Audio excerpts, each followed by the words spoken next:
Top quality और consistent performance के लिए सिर्फ सिल्वर पंप नाम याद रखना। બાંકાનેરમાં યુસીસી અને વક્ફ કાયદાના વિરોધમાં રેલી. મુસ્લિમ સમાજ દ્વારા વિશાળ રેલીનું આયોજન. વાંકાનેરના ગ્રીન ચોકથી પ્રાંત કચેરી સુધી યોજાઈ રેલી. પોસ્ટર્સ અને બેનર સાથે મુસ્લિમ સમાજનો દેખાવ. પ્રાંત અધિકારીને આવેદનપત્ર આપી બંને કાયદા રદ કરવાની માંગ.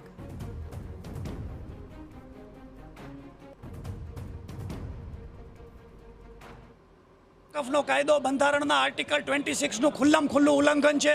બંધારણના આર્ટિકલ 26માં તમામ લઘુમતીઓને પોતાના સંસ્થાઓનું સ્થાપન અને સંચાલન કરવાનો સ્વતંત્ર અધિકાર આપવામાં આવ્યો છે.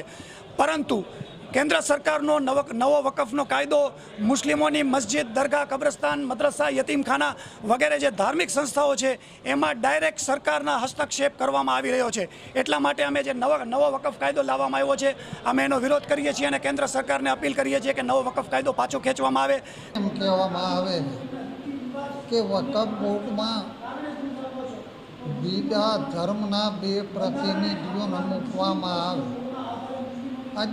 સામાન્ય રીતે વિચારો કે કોઈ પણ ધાર્મિક હોય ત્યાં એમની આસ્થા હોય એમના સિવાયના બીજા 2 સભ્યો ત્યાં મૂકવામાં આવે તો એ કેટલી વ્યાજબી વાત છે.